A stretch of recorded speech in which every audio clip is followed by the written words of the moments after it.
To everyone welcome to LTX classes. మనం ఈరోజు ఆంథ్రోపాలజీలో what is ecological anthropology అనేది చూద్దాం. సో అయితే కాన్సెప్ట్ అనేది కాస్త డీటెయిల్గా చెప్పి ఒకవేళ దీని మీద క్వశ్చన్ ఫార్మ్ అయినా ఎట్లా ట్యాకిల్ చేద్దాం అనేది చూద్దాం. రైట్, సో క్లాస్ డిస్కస్ చేస్తుంది. This is Srinivas.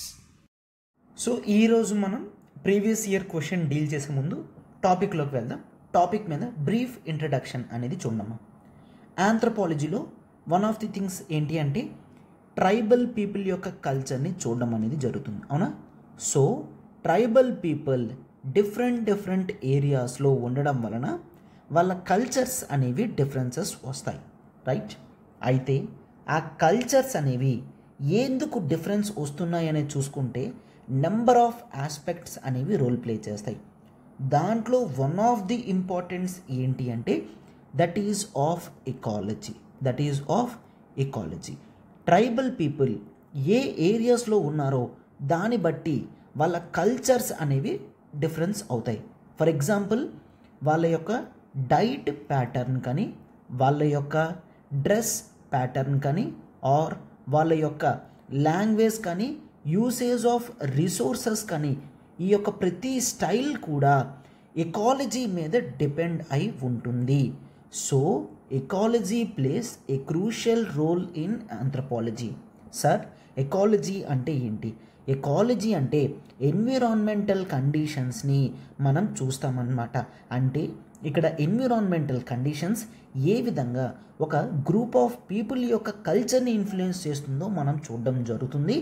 So ఆంథ్రోపాలజీలో ecology యొక్క కాన్సెప్ట్ అనేది ఇంపార్టెంట్ కాబట్టి ఇప్పుడు మనం ఎకలాజికల్ ఆంథ్రోపాలజీ గురించి చూడడం జరుగుతుందన్నమాట. క్లియర్? రైట్. సో దీనికి ఎగ్జాంపుల్ కింద మనం చూడాలి అంటే లెట్స్ టేక్ ఒక ట్రైబల్ పీపుల్ ఒక హాట్ కండిషన్స్లో ఉన్నారు అనుకోండి. Clear?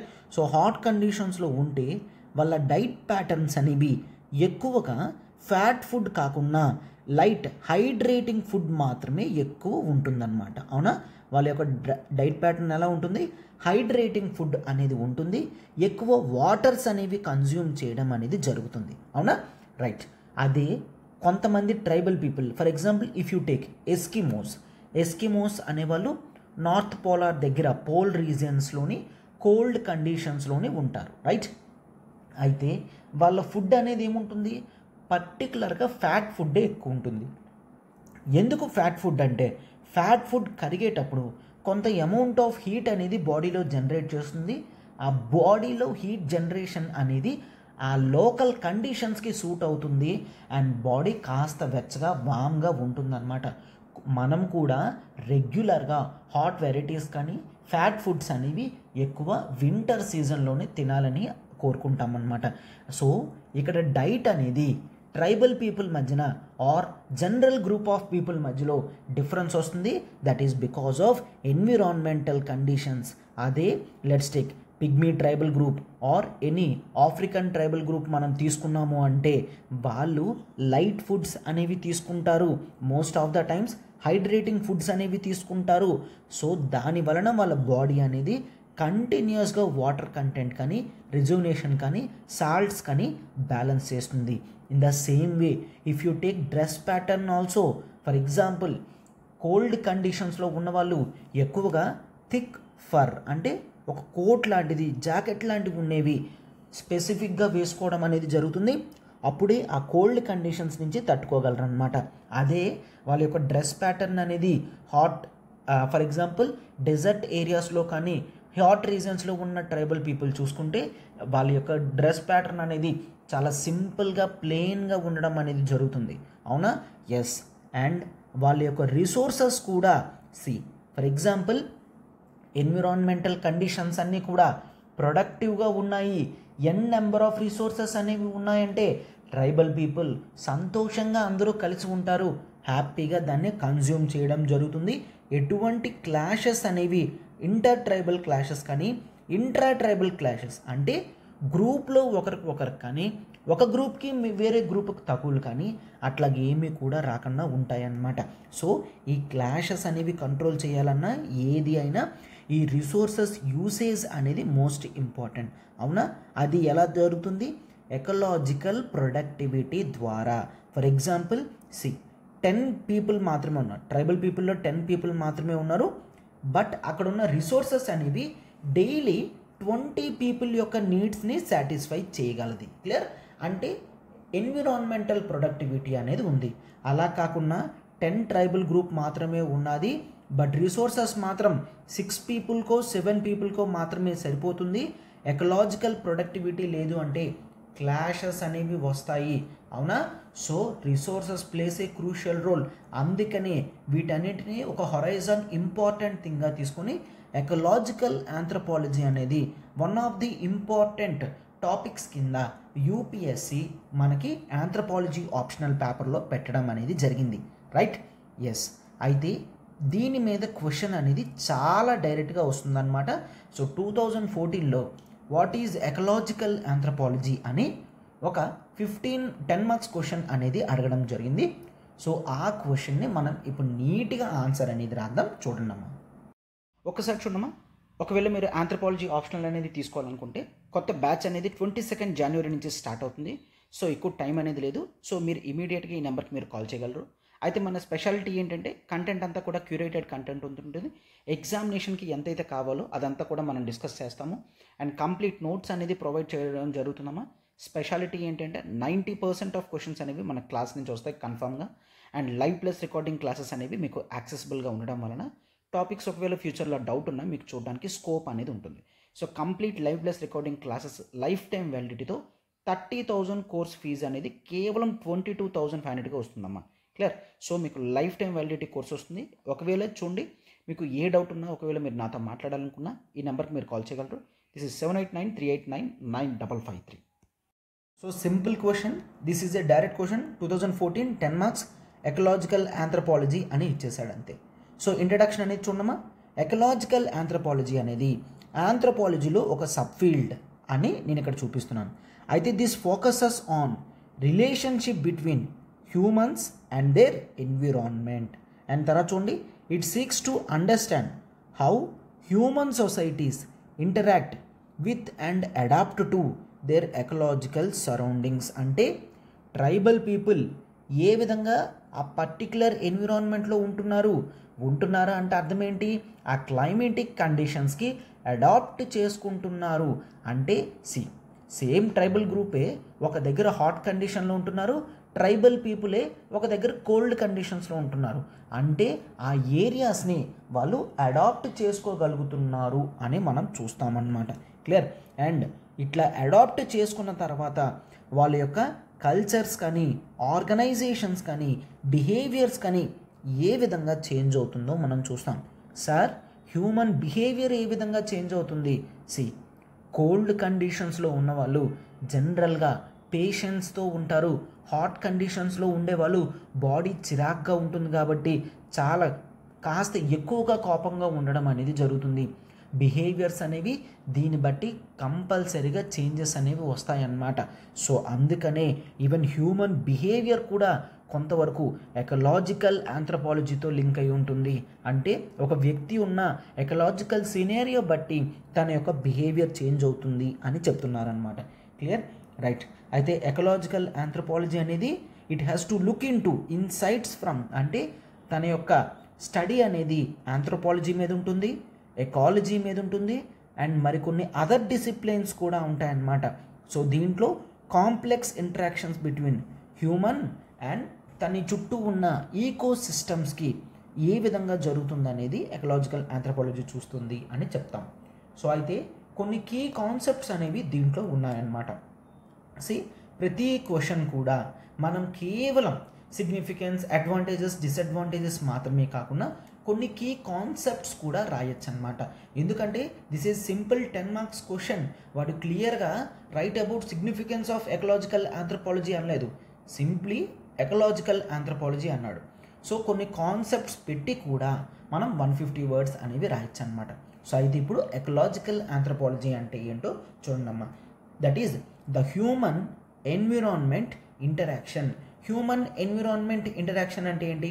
Ecological anthropologists they examine human societies ఏ విధంగా యూజ్ చేస్తున్నారు, మోడిఫై చేస్తున్నారు అంటే ఎకలాజికల్ ఆంథ్రోపాలజిస్ట్ చూస్తారనమాట ఏ విధంగా హ్యూమన్ సొసైటీస్ ఈ విధంగా వాటి యొక్క సరౌండింగ్స్ బట్టి రన్ అవుతున్నాయని.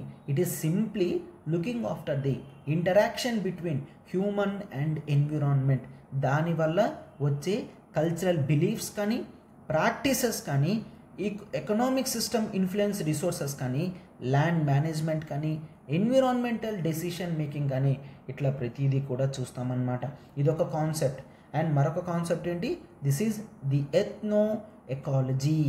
ఎథ్నో ఎకాలజీ అంటే ఏంటి, ఇక్కడ లోకల్ ఎకలాజికల్ నాలెడ్జ్ అనేది ఏ విధంగా హెల్ప్ అవుతుంది ఒక ట్రైబల్ పీపుల్ యొక్క కల్చర్ని అండర్స్టాండ్ చేసుకోవడానికి కానీ ప్రతిదీ కూడా ఎథ్నో ఎకాలజీ అనేది హెల్ప్ చేస్తుంది. ఫర్ ఎగ్జాంపుల్ ఎకలాజికల్ కండిషన్స్ చూసిన వెంటనే ఆ పర్టిక్యులర్ ట్రైబల్ పీపుల్ యొక్క ఎథ్నిక్ బిహేవియర్స్ అనేవి ఎట్లా ఉన్నాయి అనేది కూడా మనం అర్థం చేసుకోవడానికి హెల్ప్ అవుతుందన్నమాట. అంటే ఆ ట్రైబల్ పీపుల్ యొక్క ఇంటరాక్షన్స్ కానీ ఇట్లాంటివి అండ్ వాళ్ళ యొక్క ఎకలాజికల్ నాలెడ్జ్ సిస్టమ్ కానీ, ట్రెడిషనల్ రిసోర్స్ మేనేజ్మెంట్ కానీ అండ్ ఎథ్నో బొటనికల్ నాలెడ్జ్ అంటే ఆ ఏరియాలో ఎటువంటి ప్లాంట్స్ ఉన్నాయి, ఎటువంటి రిసోర్సెస్ ఏ విధంగా హెల్ప్ చేస్తున్నాయి అనేది కూడా చూస్తాము. దాన్నే ఎథ్నో ఎకాలజీ అని అంటాం. ఇటువంటి టర్మ్స్ అనేవి చాలా ఇంపార్టెంట్ అనమాట. అందుకే నేను ఇక్కడ ఇంట్రడ్యూస్ చేయడం జరిగింది. Clear right. ఎకలాజికల్ ఆంథ్రోపాలజీలో వన్ ఆఫ్ ది కాన్సెప్ట్స్ ఏంటి అంటే that is ethno ecology. And next ఉంది the adaptations and resilience. Ecological anthropology కేవలం అడాప్టేషన్స్ మాత్రమే కాదు, ఆ అడాప్టేషన్స్తో బాడీ ఏ విధంగా రెసిలియంట్గా కూడా తయారవుతుందో కూడా చూపిస్తారు. ఫర్ ఎగ్జాంపుల్ రిసోర్సెస్ అనేవి తక్కువ ఉన్నాయంటే అక్కడ ట్రైబల్ పీపుల్ ఉంటారు, అయితే వాళ్ళ బాడీ తక్కువ అవైలబిలిటీ ఆఫ్ రిసోర్సెస్ కూడా సెట్ అవుతుంది. అండ్ ఒకవేళ ఇన్ కేస్ ఇంకేదైనా ప్రాబ్లం వచ్చినా కొన్ని డేస్ వరకు వాళ్ళ బాడీ అనేది రెసిలియన్స్ చూపిస్తుంది. అంటే ప్రాబ్లంకి తల వంచదు, ధైర్యంగా నిల్చుంటుందన్నమాట. అడాప్టేషన్ అండ్ రెసిలియన్స్ అనేది చూస్తామన్నమాట. సో దీంతో ట్రెడిషనల్ ఎకలాజికల్ నాలెడ్జ్ కానీ, టెక్నాలజికల్ ఇన్నోవేషన్స్, సోషల్ ఇన్స్టిట్యూషన్స్ కానీ, కల్చరల్ ప్రాక్టీసెస్ కానీ ప్రతిదీ కూడా మనం చూస్తాం. Right. Yes. And next political ecology అనేది మోస్ట్ ఇంపార్టెంట్. జనరల్లీ ఎకాలజీ అంటే ఎన్విరాన్మెంటే అనుకుంటారు, బట్ మనం డిఫరెంట్ డైమెన్షన్స్ అనేవి తీసుకొస్తున్నాం. అవునా, ఒకటి ఎథ్నో ఎకాలజీ అని రాసాం, తర్వాత అడాప్టేషన్ రెసిలియన్స్ గురించి రాసాం, ఇంటరాక్షన్ గురించి రాసాం, అండ్ ఇప్పుడు పొలిటికల్ ఎకాలజీ అంటే ఎన్విరాన్మెంటల్ ఫ్యాక్టర్స్ అనేవి, ఎన్విరాన్మెంటల్ రిసోర్సెస్ అనేవి పొలిటికల్ ఇన్స్టిట్యూషన్స్ను కూడా క్రియేట్ చేస్తాయి. ఫర్ ఎగ్జాంపుల్ ఐసే ఏంటని 10 పీపుల్ ఉన్నారు అండ్ 20 పీపుల్కి సరిపోయేంత రిసోర్సెస్ ఉన్నాయంటే అక్కడ ఎటువంటి పొలిటికల్ క్లాషెస్ అనేవి రావు. లేదు 10 పీపుల్ ఉన్నారు, కేవలం 10 మెంబర్స్కి సరిపోయే రిసోర్సెస్ ఉన్నాయంటే ఆ ట్రైబల్ పీపుల్ అందరూ కూడా ఆ రిసోర్సెస్ని జాగ్రత్తగా దాచుకుంటారు. ఎందుకు, ఒకవేళ ఏదైనా అయితే మరొక వ్యక్తికి ఫుడ్ లేకుండా ఉంటుంది కాబట్టి. సో పొలిటికల్ ఇన్స్టిట్యూషన్స్ కానీ, పవర్ డైనమిక్స్ కానీ, కాన్ఫ్లిక్ట్స్ కానీ రిసోర్స్ ఎక్స్ట్రాక్షన్ మీద ఆధారపడి ఉంటుంది. సో పొలిటికల్ ఫ్యాక్టర్స్ అన్నీ కూడా ఏ విధంగా రిసోర్సెస్ని ఎక్స్ట్రాక్ట్ చేయాలి, వాటిని ఏ విధంగా కన్జర్వ్ చేయాలి అండ్ ఎన్విరాన్మెంటల్ జస్టిస్ కాన్సెప్ట్ మీద ఉంటుంది. క్లియర్. ఒకవేళ మీరు ఇన్ని డైమెన్షన్స్ అనేవి ఆన్సర్లో పెట్టకపోతే ఆన్సర్ యొక్క వాల్యూ అనేది తగ్గిపోతుంది, మనకి మ్యాక్సిమం మార్క్స్ వచ్చే స్కోప్ ఉండదన్నమాట. క్లియర్. అండ్ నెక్స్ట్ ఉండి ది ల్యాండ్స్కేప్ అండ్ ప్లేస్ అంటే ఏంటి, నథింగ్ బట్ ఎన్విరాన్మెంటల్ కండిషన్స్ బట్టి ఏ విధంగా ఒక ట్రైబల్ పీపుల్ ఆ పర్టిక్యులర్ జియోగ్రఫికల్ ఏరియాలో స్పేస్లో ఉంటుంది, ఉన్నదాన్ని బట్టి తన యొక్క కల్చరల్లీ అండ్ సింబాలికల్లీ ఇంపార్టెంట్ థింగ్స్ని పెట్టుకుంటుంది. ఫర్ ఎగ్జాంపుల్ టేక్ ఒక ట్రైబల్ పీపుల్ హాట్ డెజర్ట్స్లో ఉంటున్నారు, వాళ్ళకు ఒక దగ్గర ఓయాసిస్ అంటే ఒక స్పేస్లో వాటర్ అనేది దొరికింది. అయితే ఆ వాటర్ని చాలా జాగ్రత్తగా యూజ్ చేసుకోవడానికి కొన్ని రిలీజియస్ థింగ్స్ని అటాచ్ చేస్తారనమాట. సో దట్ ఉన్న వాటర్ని ఎవరూ కూడా అనవసరంగా యూజ్ చేయకుండా దాన్ని ప్రాస్పెక్టివ్ మేనర్లో అందరికీ హెల్ప్ అయ్యే విధంగా పెడతారనమాట. క్లియర్. అండ్ మరొకటి ఒక రిసోర్స్ అనేది ఒక ట్రైబల్ ఏరియాలో ఉన్నది, లెట్స్ టేక్ అదొక ప్లాంట్. ఆ ప్లాంట్ అనేది ట్రైబల్ పీపుల్ యొక్క హెల్త్ కండిషన్స్ని పెంచడానికి హెల్ప్ చేస్తుంది. అయితే ఎవరు పడితే దాన్ని ముట్టుకోకూడదు, మళ్ళీ ఇష్టం వచ్చినట్టు వాడకూడదు అని చెప్పినట్టు దానికి కొన్ని స్టోరీస్ అనేవి అటాచ్ చేస్తారు, అవునా? సో ఇక్కడ ఏంటి, ఉన్న ఎన్విరాన్మెంటల్ కండిషన్స్ బట్టి వీళ్ళు చూసే రిలీజియస్ ఆస్పెక్ట్స్ కానీ సింబాలికల్లీ ఇంపార్టెంట్ థింగ్స్ కానీ ప్రతిదీ కూడా మారుస్తున్నారు. దాన్నే ల్యాండ్స్కేప్ అండ్ ప్లేస్ అని అంటాం. అండ్ సస్టైనబిలిటీ, కన్జర్వేషన్, సో ఇట్లాంటివన్నీ ఉన్నాయంటే ట్రైబల్ పీపుల్ ఖచ్చితంగా ఎన్విరాన్మెంటల్ రిసోర్స్ని కన్జర్వ్ చేస్తారు, ఫ్యూచర్లో యూజ్ అయ్యే విధంగా సస్టైనబుల్గా వాడతారు అని చూస్తామన్నమాట. అండ్ నెక్స్ట్ ఉన్నామా, this is anthropocene and environmental change. అంటే ఏంటి, ఎకలాజికల్ ఆంథ్రోపాలజీ అనేది హ్యూమన్ యాక్టివిటీస్ని చూస్తుంది, అర్థం చేసుకుంటుంది, clear. And in the context of anthropocene అంటే a proposed geological epoch characterized by significant human influences. అంటే ఈరోజు హ్యూమన్ ఇన్వాల్వ్మెంట్ వలన చాలా వరకు ఎకలాజికల్ చేంజెస్ అనేవి వస్తున్నాయి, అవునా? అంటే కోల్డ్ కండిషన్స్ అనేవి కోల్డ్ కండిషన్స్లో ఉండట్లేదు, మెయిన్ అక్కడ చాలా వరకు కూడా టెంపరేచర్ అనేది పెరిగిపోయి ఐస్ అంతా కూడా వాటర్లా కరిగిపోవడం కానీ ఇట్లాంటి నెంబర్ ఆఫ్ ప్రాబ్లమ్స్ చూస్తున్నాం. డెజర్ట్ ఏరియాస్లో కూడా యావరేజ్ టెంపరేచర్స్ అనేవి పెరిగిపోతున్నాయి అండ్ డీఫారెస్టేషన్ జరుగుతుంది, అవునా?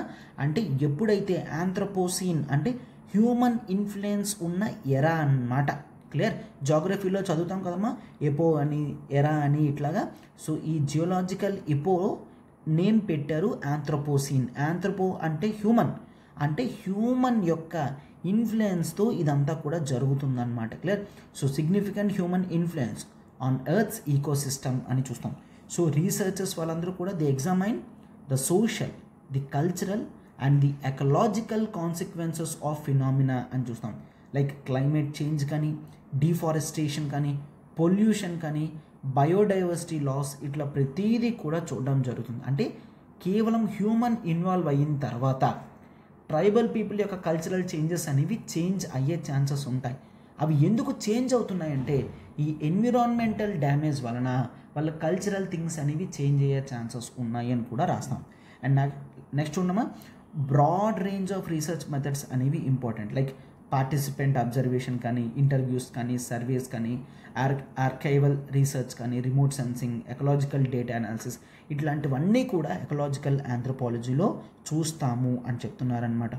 సో ఎప్పుడైతే ఎకాలజీని, ఆంథ్రోపాలజీని ఇంటిగ్రేట్ చేస్తామో అప్పుడు మాత్రమే సస్టైనబుల్ ప్రాక్టీసెస్ని మనం చేరుకోగలం. అంటే ఒక ఫారెస్ట్ని చూసేటప్పుడు అది ట్రైబల్ పీపుల్కి ఎంత ఇంపార్టెంటో మనం ఆలోచించగలిగితే అప్పుడు దాని నుంచి వచ్చే కేవలం ఎకనామిక్ సిగ్నిఫికెన్స్ గురించి మాత్రమే మనం పాకులాడమన్నమాట. అర్థమవుతుందా? So proper environmental policy making కానీ టోటల్ హ్యూమన్ ఎన్విరాన్మెంట్ డైనమిక్స్ని అర్థం చేసుకోవడానికి కానీ చాలా బాగా హెల్ప్ చేస్తుంది ఈ ఎకలాజికల్ ఆంథ్రోపాలజీ అని బ్యూటిఫుల్గా ప్రాస్పెక్టివ్గా మన కన్క్లూషన్ అనేది ఇస్తాం. సో దీంతో beautiful introduction, body, conclusion, clear. So ఒక 6-7 పాయింట్స్ ఇది. సో 150 వర్డ్స్కి కావాల్సినంత ఇన్ఫర్మేషన్ అనేది మనకు ఉంది. సో కాన్సెప్ట్స్ అనేవి క్లియర్గా ఇంట్రడ్యూస్ చేసి మనం క్వశ్చన్ అనేది డీల్ చేస్తున్నాం, అవునా? సో పీడిఎఫ్ కావాలి అంటే you can join hour Telegram channels and మీకు క్లాసెస్ గురించి ఇంకే ఇన్ఫర్మేషన్ అయినా so you can contact our thing and we shall definitely help you in that. Thank you. ఒకసారి చూడమ్మా, ఒకవేళ మీరు ఆంథ్రోపాలజీ ఆప్షనల్ అనేది తీసుకోవాలనుకుంటే కొత్త బ్యాచ్ అనేది 22 జనవరి నుంచి స్టార్ట్ అవుతుంది. సో ఎక్కువ టైం అనేది లేదు. సో మీరు ఇమీడియట్గా ఈ నెంబర్కి మీరు కాల్ చేయగలరు. అయితే మన స్పెషాలిటీ ఏంటంటే కంటెంట్ అంతా కూడా క్యూరేటెడ్ కంటెంట్ ఉంటుంది. ఎగ్జామినేషన్కి ఎంతైతే కావాలో అదంతా కూడా మనం డిస్కస్ చేస్తాము అండ్ కంప్లీట్ నోట్స్ అనేది ప్రొవైడ్ చేయడం జరుగుతుందమ్మా. స్పెషాలిటీ ఏంటంటే 90% ఆఫ్ క్వశ్చన్స్ అనేవి మన క్లాస్ నుంచి వస్తాయి కన్ఫామ్గా. And live plus recording classes అనేవి మీకు యాక్సెసిబుల్గా ఉండడం వలన టాపిక్స్ ఒకవేళ ఫ్యూచర్లో డౌట్ ఉన్నా మీకు చూడడానికి స్కోప్ అనేది ఉంటుంది.